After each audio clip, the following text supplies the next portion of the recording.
May I ask what you ladies are doing? What everyone does. We're evaluating. When this game released earlier this year, my first question was, what the hell is a thaumaturge? What? The thaumaturge is a weird combination of other games. It's primarily a single-player isometric RPG set in the early 1900s partitioned Poland, where we play as Victor Shulsky, a thaumaturge, which we find out is a cross between an empathic demon hunter magician, sort of like John Constantine, and a Pokemon master like Ash.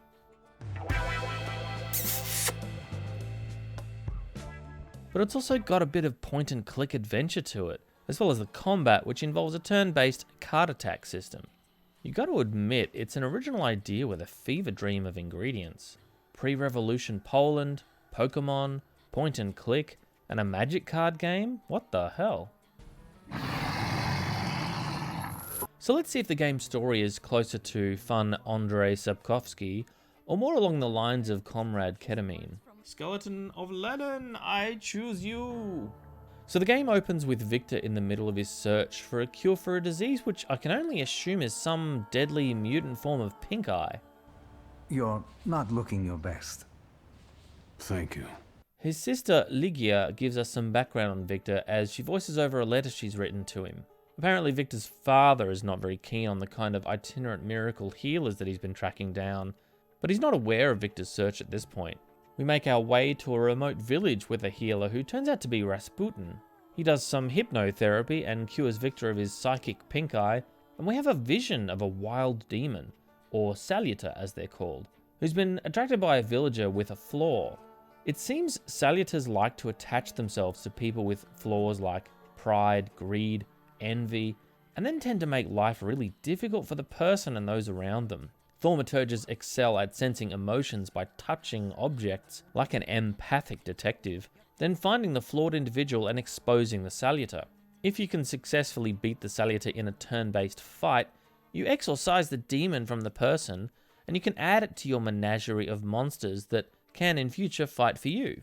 The initial village is the game's tutorial, and as you pick up and move towards Warsaw, the plot opens up to allow you to find new Saluters to capture, fight against the oppression of Russia, as well as investigate the death of a loved one. The tutorial does a good job of introducing the main elements of the gameplay. It's equally playable with a keyboard and a mouse, or with a controller.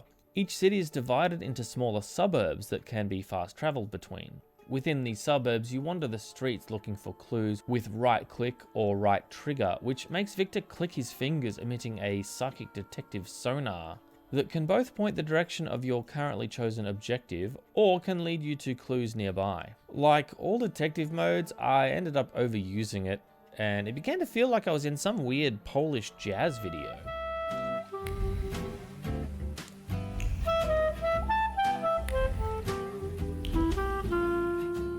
Clues might be a little hard to discern, but as you get closer to them, the red mist coalesces into something you're able to interact with. When you've gathered enough evidence to support a theory, the game will automatically give you the option to draw a conclusion, which then progresses the narrative of that quest. This felt a little anticlimactic in a lot of ways.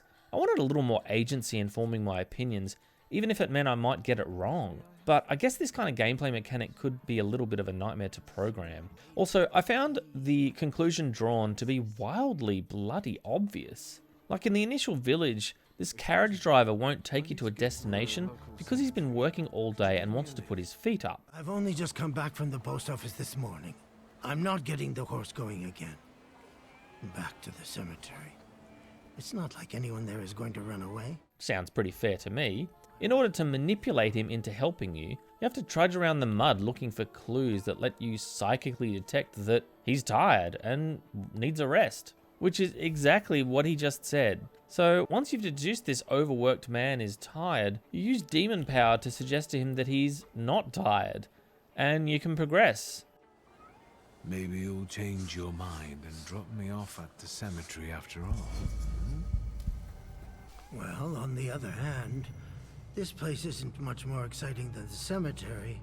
And you may say, well, this is early in the game, but these kind of no shit Sherlock moments happen repeatedly through the game. There are 4 basic emotions that a thaumaturge can sense: deed, word, mind, and heart. and each of these have a separate leveling tree attached to a particular demon that the story leads you to capture. As each are leveled up, you'll be able to access extra dialogue options as well as unlock the ability to influence NPCs to achieve your goals in different ways. When you get into combat, you can utilize all the Salutors you've captured and tamed, as well as throw attacks of your own. It's a turn-based system in which you see incoming attacks, and you prioritize quick attacks for lower damage, or slower attacks for bigger damage, with the risk of copping some incoming fire in the interim. Your Salutors also attack from the demonic plane, in ways that either buff you, do significant damage to your enemies, or debuff them. I found the timing of this system a little hard to predict, despite having the tutorials and even having the timeline at the top. After 12 hours of gameplay, I'm still having trouble understanding all the nuances of some of the combat.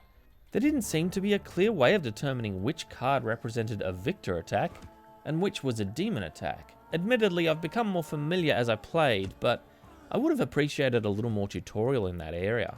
The combat is really great fun, and I particularly like the customization of the abilities you unlock, being able to mix and match with certain attacks, so you can have quick attacks that restore focus, or heal you, or even delay the enemy. So there's a whole heap of different ways to build your character. I've been playing on the medium difficulty setting, and I haven't struggled with any of the combat encounters, apart from capturing one of the demons that looks like a giant turkey dinner.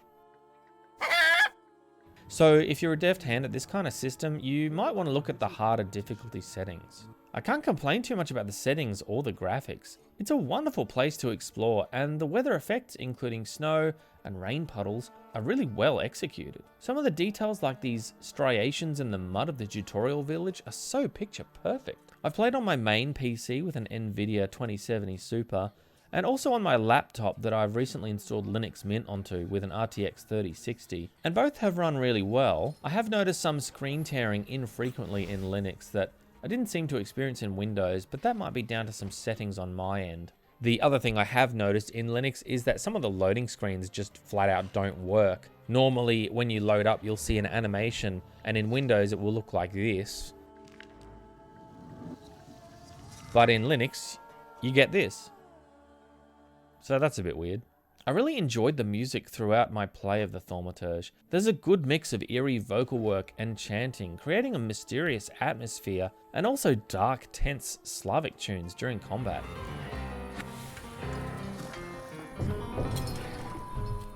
There's also some really good voice work by all, but particularly the main character of Victor. Yes, I'm not too fond of this place either. This is where I had my last conversation with my father, just before I left. If you can call it a conversation. I did wonder about the sometimes slightly too English pronunciation, but I put it down to him being portrayed as an aristocrat. I haven't completed the Thaumaturge yet after 12 hours, but it seems like the story will likely take about 18 to 20 hours to complete fully, with extra time needed for side quests. Overall, I'm having a great time pointing and clicking through 1900s Poland, capturing demons and solving mysteries. The story's engaging, the graphics are excellent, the music is dark, moody and thick, just like I like my Vegemite. All this does help me get past pretty easily the occasional obvious detective issues the game has, as well as my initial difficulty understanding the card-based combat. I've ended up having a really good walk through Poland, and I'd really recommend it if you like a story-based RPG adventure game.